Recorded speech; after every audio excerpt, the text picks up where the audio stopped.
And we'll take another international question. Alistair McGeorge with Metro UK. Hi, Paul. How you doing? Hey, Alistair. How are you? Yeah, not too bad, thanks. You doing okay? Yeah, I'm doing all right. Good.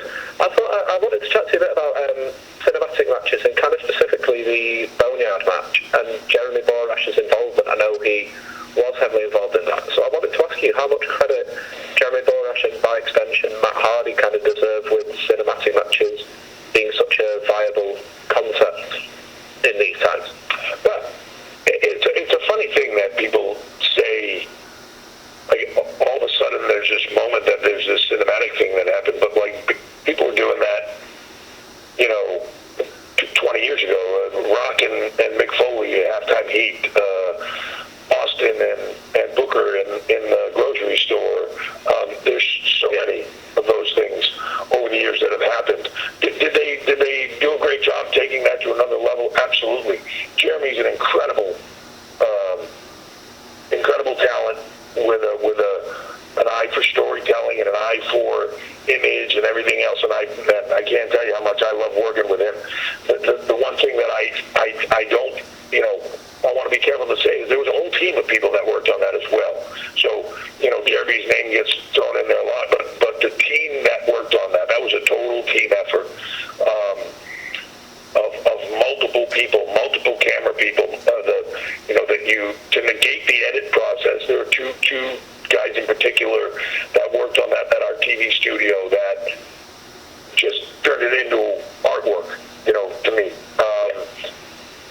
The scoring, just everything that was done in that mold. It's like, making a movie and then just putting it all on one person. And I don't mean that as a knock to him, because clearly he's phenomenal.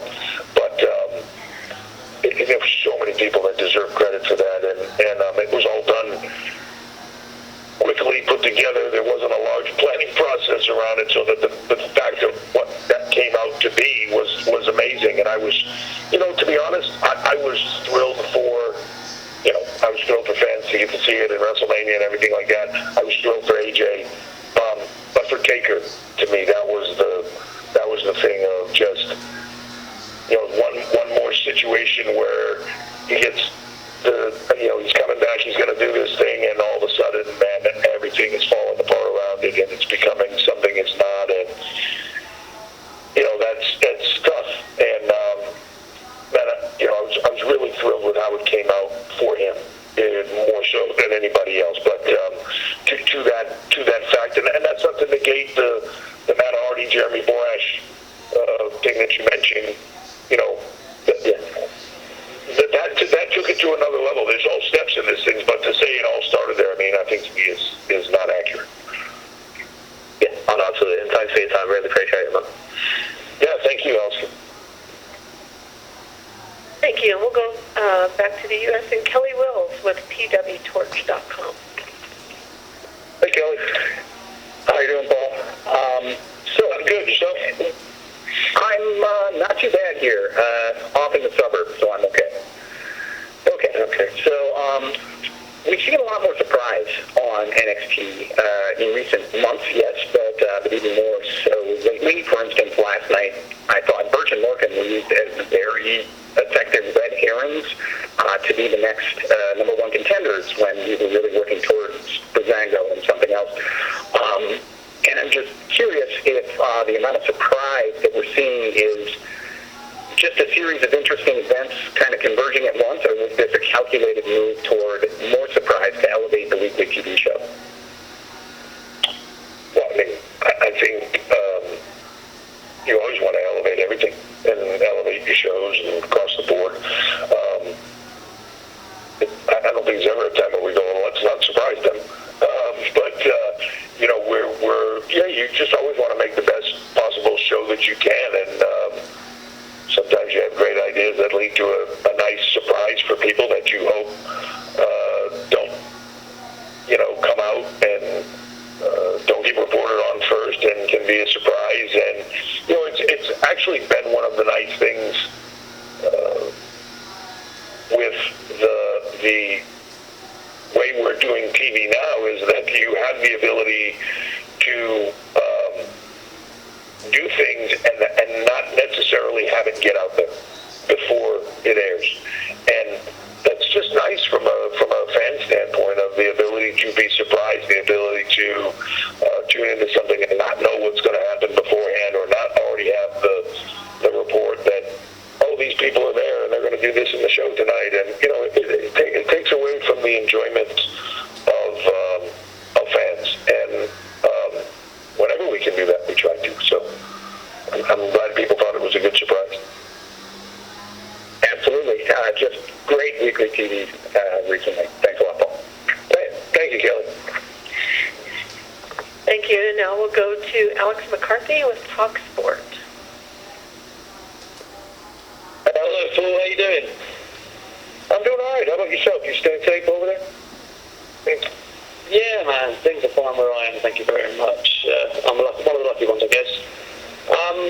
Just talking about this weekend, and I wanted to touch on the women's triple threat.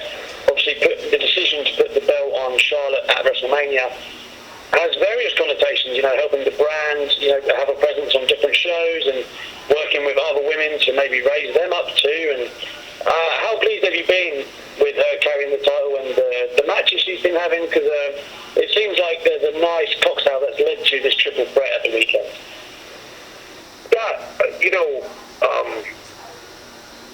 for me, I've been thrilled with this whole thing, and I think this speaks to Charlotte as a performer. And I know sometimes that she's just bashed and because of her dad and her name and everything else, she, you know, no matter what she does, sometimes it's criticized. But to me, this speaks to her as a performer, that she would want to do this, that she would want to work across all the brands if she could, that she would want to carry that torch when it was put in front of her, and to do this. And really the long term on this is building up other talent. And, you know, as spectacular as a moment as Rhea Ripley had, and then going into WrestleMania, I wish they could have had that in the stadium. I wish they could have had that in front of fans. I wish for both of them, for everybody. But, you know, for Rhea, and to have that moment and just have it with Charlotte in that stadium would have been, you know, kind of a making moment for her. And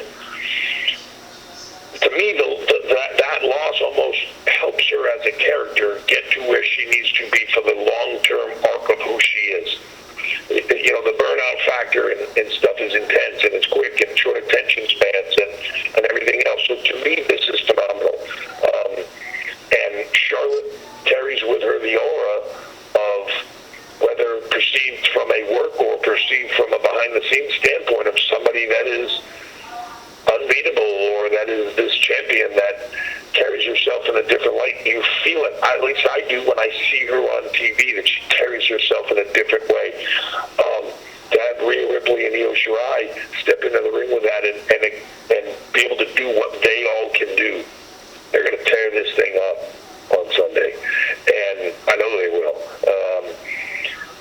There is nothing Charlotte likes more than when people say she's been given something, than going out there and putting on the performance of the night and showing everybody why she is where she is. I know Rhea feels like she's got something to prove, that where she wasn't for a fluke or anything else. And Io Shirai is ready and willing and able to step up to that level. Like I said earlier, one of the greatest, to be the greatest in-ring female in the world. You could make that argument very easily. So this match will be off the chart. I know they're going to want to steal the show. I know they're going to want to take it to another level, and I'm thrilled with where it's at. Thank you, Paul. I'm looking forward to it too, man. Thank you. Thank you. And next we'll go to Miguel Perez with Marca. Hey,